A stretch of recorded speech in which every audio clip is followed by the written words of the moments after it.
సభ జరుగుతుంది.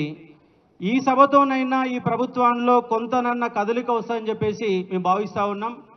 ఎందుకంటే కాంగ్రెస్ గవర్నమెంట్ అధికారంలోకి వచ్చినాక ఎన్ని ఉద్యోగాలు ఇచ్చింది అంటే 60,000 ఉద్యోగాలు ఇచ్చారని కాంగ్రెస్ వాళ్ళు చెప్పుకుంటున్నారు. కానీ 60,000 ఉద్యోగాలలో వాళ్ళు ఇచ్చిన ఉద్యోగాలు కేవలం 5,089 ఉద్యోగాలు మాత్రమే వాళ్ళ ఉద్యోగాలు. మిగిలిన ఏ ఒక్క ఉద్యోగం కూడా కాంగ్రెస్ పార్టీది కాదు. మరి ఎవరి ఉద్యోగాలంటే లాస్ట్ గవర్నమెంట్ ఇచ్చింది నోటిఫికేషన్ లాస్ట్ గవర్నమెంటే ఇచ్చింది, ఎగ్జాము లాస్ట్ గవర్నమెంటే పెట్టింది, ఫలితాలు కూడా లాస్ట్ గవర్నమెంటే ఇచ్చింది. మరి మీరేమి ఇచ్చిరయ్యా అంటే పత్రాలు ఇచ్చిరు.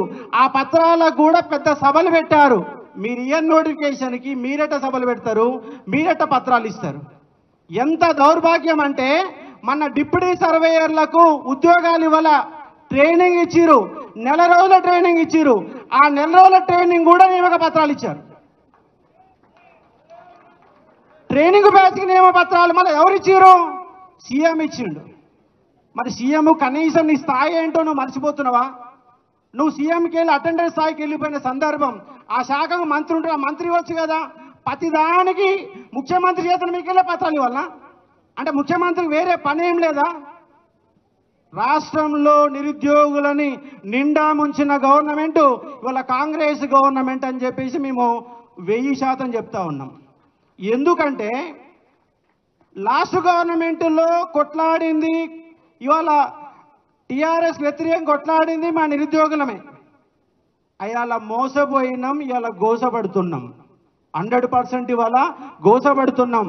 ఎందుకంటే మమ్మల్ని ఏమార్చారు, మమ్మల్ని మోసం చేశారు. 2 లక్షల ఉద్యోగాల సంబంధించి ఒక అద్భుతమైన మేనిఫెస్టో ఇచ్చారు. ఏప్రిల్లో మొదటి ఫేజ్ అంట, నవంబర్లో రెండో ఫేజ్ అంట. ఏ ఫేజ్లన్నీ ఎక్కడ పోయినా అర్థం కాదు. ఇప్పటిదాకా ఏ ఫేజు లేదు, ఏ నోటిఫికేషన్ లేదు. మీ ఎన్నికల మేనిఫెస్టో పోయింది. అసెంబ్లీలో 2 సార్లు జాబ్ క్యాలెండర్ పెట్టారు, అది ఇంతవరకు దిక్కే లేదు. ఇవాళ ఏ ఒక్క ఉద్యోగం లేదు. ఇవాళ 2 లక్షల ఉద్యోగాలలో అసలు ఏ ఉద్యోగాలను లెక్కలు లేకుండానే వాళ్ళు మేనిఫెస్టో తయారు చేశారు. ఎందుకంటే గవర్నమెంట్ వచ్చినాక సంవత్సరం తర్వాత ఎన్ని ఉద్యోగాలు లెక్కలు చేయడానికి మళ్ళీ కొత్త కమిటీ ఏర్పాటు చేస్తారు. ఇంత దౌర్భాగ్యం ఏం తెలియకుండానే వాళ్ళ పరిపాలన జరుగుతుంది. 2 ఏళ్లలో వాళ్లకు 10 ఏళ్లలో రావాల్సినటువంటి వ్యతిరేకత వచ్చింది. కానీ ఈ సభ సాక్షిగా నేను ఒకటి చెప్పాలనుకుంటున్నా, ఇవాళ ప్రభుత్వాలు